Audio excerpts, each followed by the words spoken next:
안녕하세요. 하루 필수 말씀 충전 하필 큐티 조종환입니다. 오늘 함께 나눌 하나님 말씀은 요한복음 7장 25절에서 36절까지 말씀입니다. 예루살렘 사람들 가운데에서 몇 사람이 말하였다. 그들이 죽이려고 하는 이가 바로 이 사람이 아닙니까?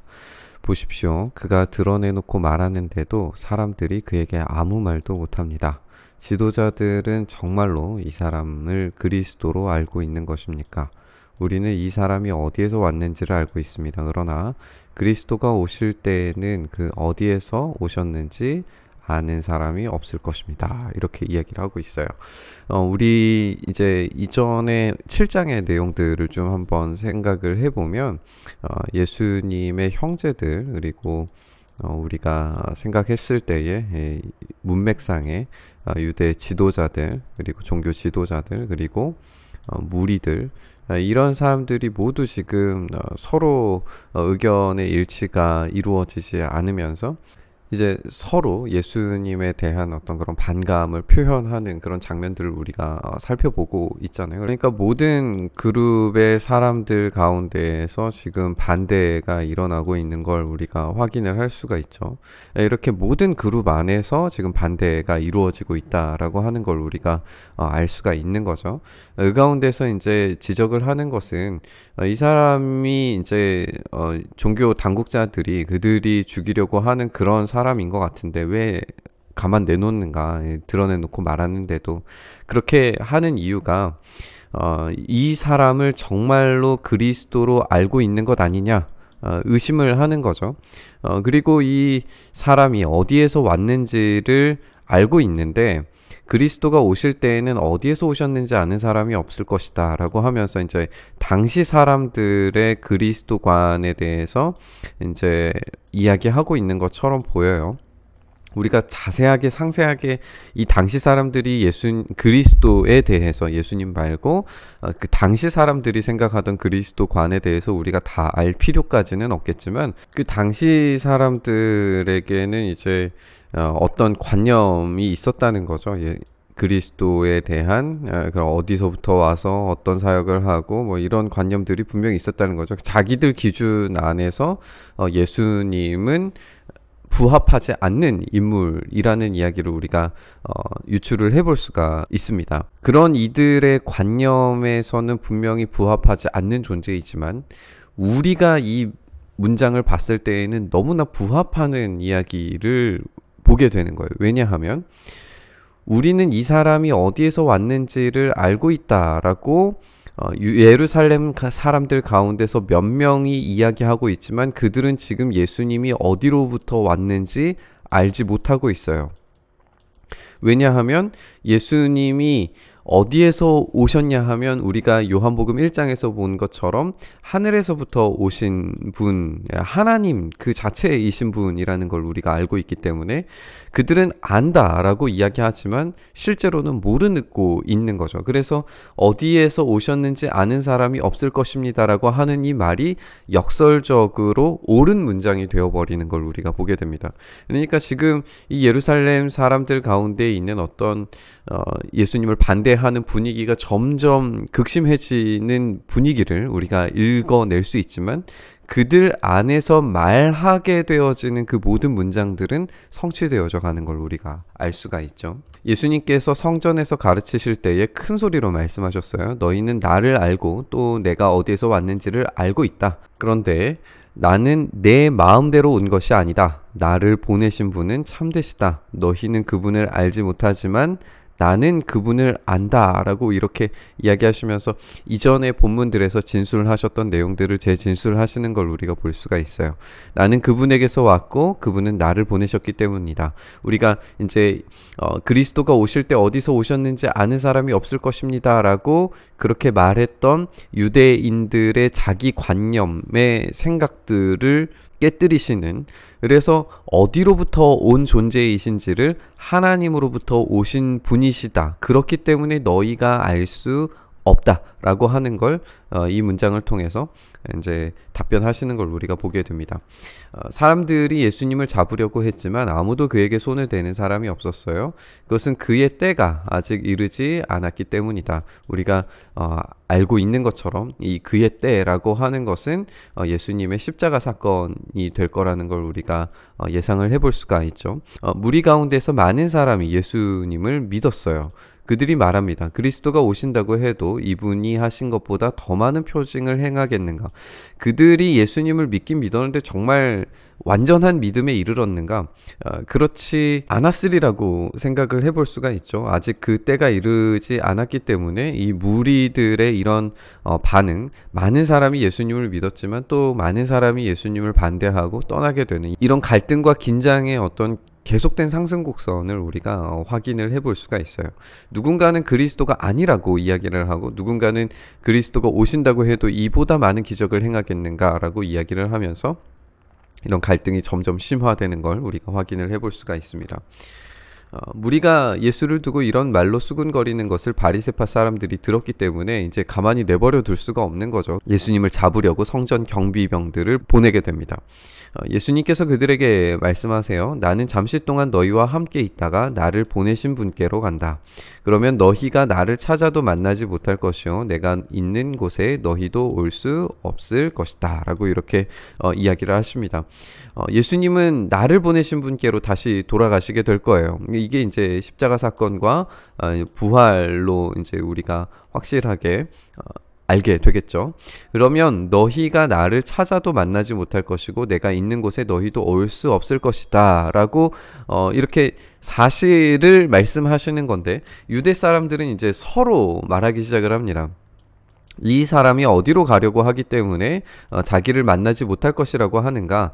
그리스 사람들 가운데 흩어져 사는 유대 사람들에게 가서 그리스 사람들을 가르칠 셈인가? 우리가 이 문장을 이제 생각해 볼 필요가 있는 것 같은데, 이 사람이 이제 어디로 갈 것인가에 대한 질문을 하는데, 그리스 가운데 흩어져 가는 유대 사람들, 에게 먼저 갈 거다라고 그렇게 이야기를 해요. 디아스포라라고 불리는 이제 로마 전역에 흩어져 사는 사람들에게 갈 것이다라고 하는 그런 예상인 거죠.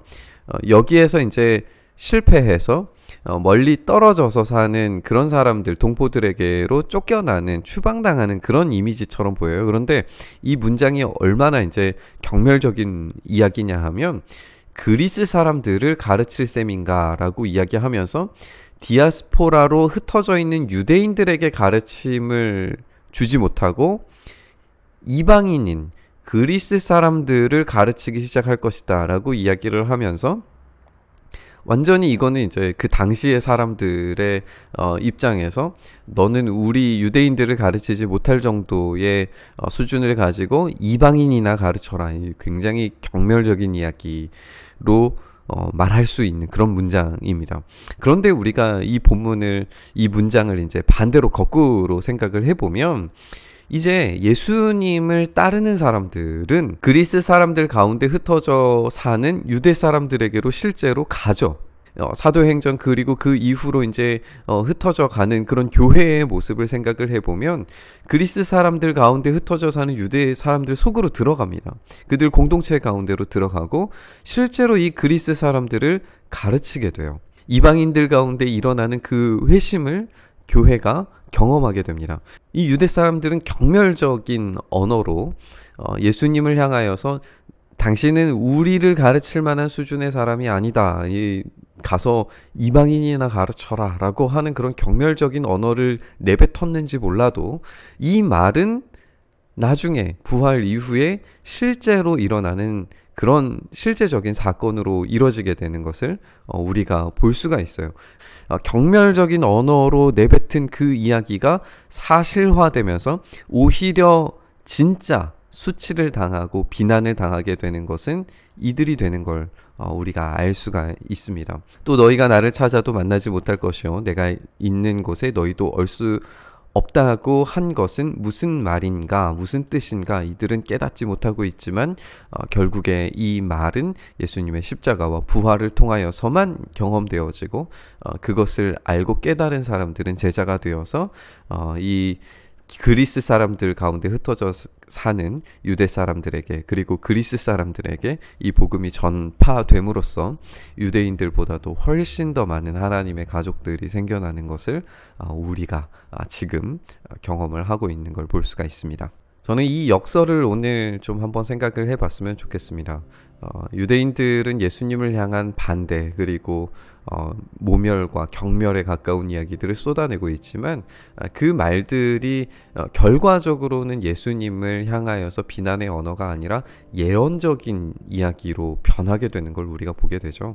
예수님께서 당하셨던 그 모멸과 경멸의 언어들을 바꾸셔서 그것이 오히려 우리에게 복이 되어서 지금 우리에게, 이방인인 우리에게 은혜로 이 부활과 생명의 놀라운 능력이 찾아오고 있는 것을 우리가 지금 은혜로 경험을 하고 있습니다. 오늘 이 말씀을 함께 묵상하면서 이들은 끝까지 반대자였고, 이들은 끝까지 예수님의 정체에 대해서 제대로 깨닫지 못하고 있는 사람들이었지만, 우리는 예수님의 그 참되신 정체, 하나님이시고 하늘로부터 오신 분이시고 하나님의 부르심에 따라서, 하나님의 그 일하심에 따라서 십자가와 부활로 하늘로 영광스럽게 올라가셨다는 사실을 알고 있는 우리는 더 이상 도무지 부인할 수 없는 이 주님의 영광스러움을 보고 있는 자들이라는 걸 우리가 기억을 해 보았으면 좋겠습니다. 주변에 이렇게 예수님에 대해서 정말 거부하고 반대하고 모멸과 경멸의 이야기를 쏟아내는 그런 사람들이 얼마나 많은 시대를 살아가고 있는지 모르겠습니다. 그런 이들을 위하여서, 그런 이들에게 긍휼의 마음을 가지고 우리가 함께 나아갔으면 좋겠습니다. 그들의 언어가 쏟아내지는 그런 경멸의 언어들이 마침내 교회가 어떤 곳인지, 하나님이 어떤 분이신지, 그리고 영광스러운 주님의 교회가 어떤 곳인지에 대해서 참되게 알고 깨닫게 되는 때가 올 때에 그 수치와 그 부끄러움은 그들의 몫이 될 겁니다. 그렇기 때문에 우리는 다시금 용기를 내어서, 힘을 내어서 진짜 참된 진리이신 예수님만을 온전히 붙들었으면 좋겠습니다. 그 수치와 경멸의 이야기들, 마침내 최종적인 부활과 심판의 자리에 섰을 때에 그것은 그들에게 돌아갈 이야기입니다. 이 자신감을 가지고 이 복음의 확실함을 붙들고 끝까지 이 믿음으로 살아내는 우리 모두가 될 수 있었으면 좋겠습니다. 함께 말씀 묵상하면서 기도의 자리로 나아가시죠. 주님, 우리가 끝까지 이 믿음 지키며 살아갈 수 있게 하여 주시옵소서.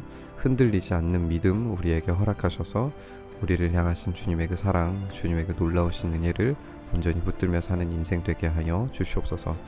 세상이 교회를, 주님을 욕되게 하고 흔들려고 하지만 그들의 이야기, 그들의 말들이 오히려 마지막 때가 되었을 때에 그들에게 돌아갈 수치가 되게 하시고, 우리에게 이 믿음을 끝까지 지키며 승리한 우리에게 주시는 놀라운 은혜와 상급을 허락하여 주시옵소서. 주님, 오늘도 이 믿음 굳게 붙들고 살아갈 수 있도록 도와주시기를 간절히 소망하며 우리 주님 예수님 이름으로 기도드리옵나이다. 아멘.